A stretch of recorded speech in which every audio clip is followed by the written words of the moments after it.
আসসালামু আলাইকুম এভরিওয়ান। তো ফার্স্ট অফ অল কথা হচ্ছে আমাদের যে পারিবারিক বিভিন্ন রকমের বিষয়ে নিয়ে লাইভে আসাটা আসলে এটা ঠিক না, বা ভুল করছি আমি। এর জন্য সর্বপ্রথম সবার কাছে হচ্ছে আমি মাফ চাচ্ছি, পারলে হচ্ছে সবাই ক্ষমা করে দিবেন। এবার কথা হচ্ছে কিছু কথা শেয়ার করার জন্য আসছি। সেটা হচ্ছে আমি যখন একটু হাইপার হয়ে যাই বা রাগ উঠে যায়, তখন মুখ থেকে উল্টাপাল্টা অনেক কিছু বের হয়ে যায়, যেটা হচ্ছে আপনারা এর আগেও দেখছেন বা শুনছেন বা জানেন। হ্যাঁ, তো আমার লাইফে একটা দুর্ঘটনা ঘটছে, সেটা আপনারা জানেন ইতিপূর্বে। হ্যাঁ, প্রথমে একটা দুর্ঘটনা ঘটছিল। তো এরপরে হচ্ছে আমার লাইফটা মানে কন্ট্রোললেস হয়ে যায়, কোনো কন্ট্রোল নাই। ঠিক আছে, কোথায় খাই কোথায় ঘুমাই কোনো ঠিক ঠিকানা নাই। আজকে হয়তো এই ফ্রেন্ডের বাসায়, কালকে ওই ফ্রেন্ডের বাসায়। আর ওই টাইমে বেশিরভাগ বিভিন্ন রকমের বারে আমার হচ্ছে অনেক ভিডিও ভাইরাল হয়েছিল। ওই টাইমে আমি হচ্ছে নিয়মিত ড্রিঙ্কস করতাম। ঠিক আছে, সো যার কারণে বিভিন্ন রকমের বারের ভিডিও আপনারা অলরেডি দেখছেন। হ্যাঁ, তো এরপরে হচ্ছে আমার লাইফে আসে হচ্ছে মৌসুমি। তো মৌসুমি প্রথমে এজ এ ফ্রেন্ডের মতো আসছিল আমার লাইফে। তো আমরা একসাথে চলাফেরা করি, দেন হচ্ছে এদিক সেদিক যাই। তো ওই সময় কিন্তু আমি আই স্ট্রোকও করছিলাম, আমার চোখে প্রবলেম ছিল যার কারণে। ঠিক আছে, তো আমি আই স্ট্রোক করছিলাম। তো তখন মৌসুমি আর কি আমার সাথে সাথে সব জায়গায় সব কিছুই করতো, আমার টেক কেয়ার করতো, হ্যান ত্যান সব কিছু। তো একটা সময় হচ্ছে আমাদের ভিতরে একটা গুড রিলেশন হয়। ঠিক আছে, গুড রিলেশন হওয়ার এক পর্যায়ে আমি মৌসুমীকে বলি বিয়ে করার কথা। তো তখন ও বলে যে এখন না, সময় আছে, পরে করা যাবে না, আগরুম বাগরুম এগুলা। তো এরপর আমি হচ্ছে ওকে ফোর্স করতে থাকি যে আসলে দেখো, আমি তো এরকম যদি ছাড়া থাকি তাহলে আমি এমনি, কিন্তু আমি অনিয়মের ওইখানে ছিলাম। ওইখানে মনে করেন আমার প্রত্যেকদিন ড্রিঙ্কস না করলে চলতোই না। ঠিক আছে, ড্রিঙ্কস করলে ভালো লাগতো, পাচ্ছিস দুনিয়া সুন্দর, আরে ভালো লাগতো না। ঠিক আছে, অনিয়মের ভিতর ছিলাম, যার কারণে আমার কিডনির পয়েন্টও বেড়ে গেছিলো। আমি হসপিটাল ছিলাম, আপনারা দেখছেন ছবি টবি এগুলো বের হয়েছিল।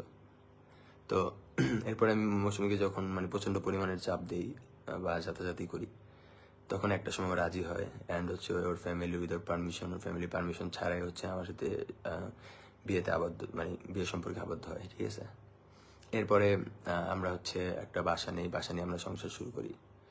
কিন্তু ওই যে অভ্যাস হয়ে গেছিল যে মাঝখানে 6 মাস প্রত্যেক দিন ড্রিঙ্কস করা, হ্যান ত্যান এটা ওটা। তো যার কারণে ওই অভ্যাসটা ছাড়তে পারি নাই। ঠিক আছে, ওই সময় অনেক বিয়ের পরেও বেশি, অনেক বেশি পরিমাণে আর কি ড্রিঙ্কস এগুলো করতাম।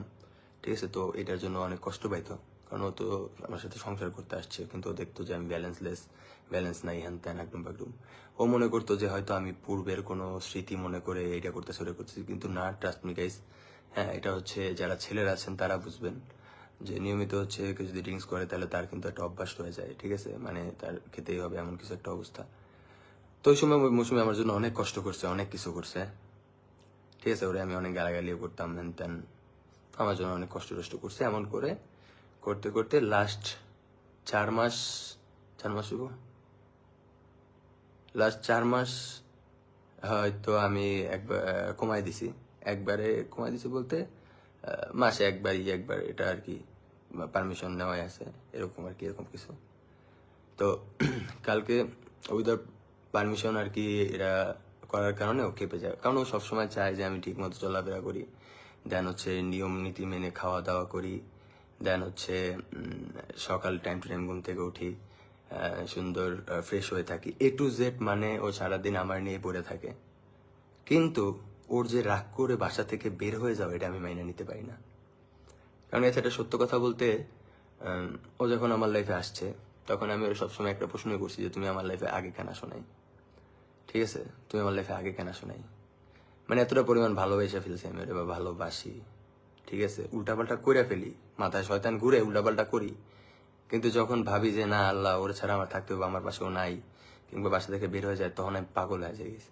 এটা বুঝতে পারবেন যারা হচ্ছে ভালোবাসেন কারো মন দিয়ে, তারা বুঝতে পারবেন যে উল্টাপাল্টা হয়ে যায়, কিন্তু সে যদি পাশে না থাকে বা চলে যায়, তাহলে কিন্তু আর সেন্স থাকে না, কি করতেছি, কি বলতাছি না বলতাছি, হ্যান ত্যান একদম একদম অনেক কিছু। তো আর হচ্ছে আমাদের ঝগড়া উঠলেই আমার হচ্ছে ওই মৌসুমি যখন আমার সাথে তর্ক করে, আমি আবার একটু আমি তর্ক করি, ও তর্ক করে, আমি তর্ক সহ্য না করতে পারলে মাঝে মাঝে মারামারি হয়।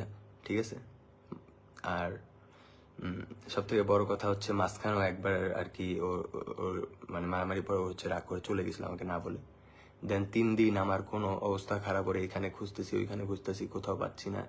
তখন আমি ওকে বলছিলাম যে আমি যদি হচ্ছে আর কখনো তোমার এরকম তোমাকে না জিজ্ঞেস করে উল্টাপাল্টা যদি কিছু খাই, দেন হচ্ছে তোমাকে হাত দেই, তাহলে তুমি চলে যেও, ঠিক আছে? তখন আর আমি তোমাকে আটকাবো না। হ্যাঁ, তো আপনার বলতে পারেন যে আগের থেকে আমি অনেকটা বেটার হয়ে গেছি, ঠিক আছে? এইটা একবার সত্য কথা, এটা মৌসুমীর মানতে হবে। কারণ আগে মানুষ ছিলাম না এক কথায়, বিয়ের পর পর পর মানুষ ছিলাম না এক কথায়।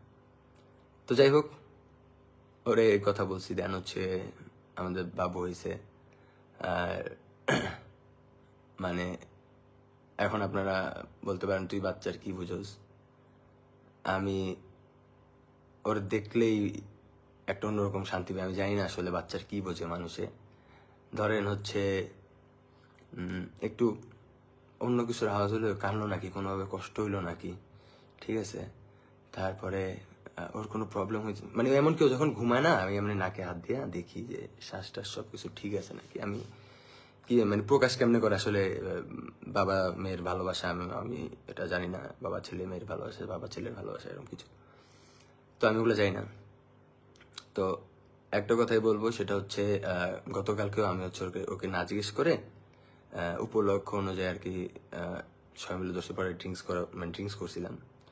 তো ড্রিঙ্কস করার পরে ও খুবই মাইন্ড করছে যে তোমার মেয়ে হয়েছে, নতুন নতুন ঘরটার কি বলা যেন, চটি ঘর না কি যেন, হ্যাঁ 7 দিন উল্টাপাল্টা কিছু করা যায় না, ফেরেশতারা যাতায়াত করে এমন কিছু। তো এটা নিয়েও কালকে থেকে আমার সাথে মাইন্ড করে আছে, দুই একটা হয়তো যেহেতু রাগ করে আছে, আমি যেহেতু ওটা ভুল কাজ করে ফেলছি। কারণ আমি তো বলছি যেমন করলে তুমি চলে যেও, ঠিক আছে? কিন্তু ও কিন্তু তখন আর কি যায় নাই। কারণ ভাই ও তো যাওয়ার জন্য আমার লাইফে আসে নাই। ও যদি যাওয়ার হতোই, মানে যদি যাওয়ার জন্য আসতো, যদি ধৈর্য শেষ হয়ে যায় তাহলে তো চলে যাবেই। কিন্তু যদি একেবারে যাওয়ার জন্য আসতো, তাহলে প্রথম 4 মাস ওর সাথে জমানো নির্যাতন হয়েছে, মানে গায়ে হাত দেওয়া নির্যাতন, এটা বুঝাই নাই। যেমন ধরেন 3 দিন 4 দিন ওর সাথে কোনো কথাই বলতাম না, ওর মতো আমি আমার মতো। এমন হয়েছে যে বাজার ঘাট করার টাকাও ছিল না হাতে, ঠিক আছে? অনেক কিছু, অনেক ঘটনা। তো যাই হোক, তো এটা নিয়ে আর কি ও একটু মুখ কালা করে ছিল বা মন খারাপ করেছিল। বাট আমি তো নিজে দোষ করে নিজেই তেরা তেরা কথা। এর ভিতরে ধরেন ও হচ্ছে কি চলে যাবে, আর ওর যখনই চলে যাওয়ার কথা উঠে আমি পাগল হয়ে যাই।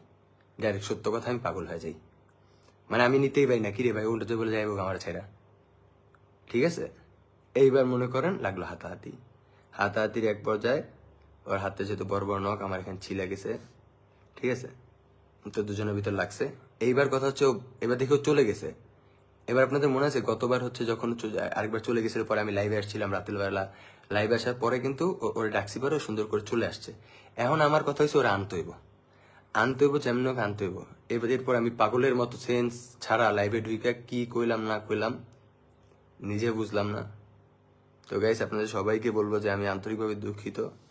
আর সব থেকে বড় সরি বলবো আমার সহধর্মিনীকে, যে হচ্ছে আমার জন্য অনেক কিছু সহ্য করছে, সহ্য করে এ পর্যন্ত আসছে বা আছে এখনো। আর আমি আজকে ওরে কথা দিছি যে এবার যদি আমি রাজা তোমার মনের মতো না হইতে পারি, পরের বার উইদাউট এনি শব্দ তুমি চলে যেও। কারণ আমি আর ওর কষ্ট দিতে চাই না, অনেক দিয়ে ফেলছি। তো গাইস, পাল্লা ক্ষমা সুন্দর দৃষ্টিতে দেখবেন। আর এটা সত্য কথা বলি, আমার জন্য একটু দোয়া করবেন, আসলে আমার খুবই দোয়ার প্রয়োজন আছে, ঠিক আছে? আমার লাইফটা মানে উল্টাপাল্টা যে ধাঁচটা, এই ধাঁচটা তো মানে আর কেটে গেছে, কিন্তু অভ্যাসটা যে রয়ে গেছে, ওই অভ্যাসটা যেন চলে যায়। ধন্যবাদ সবাইকে।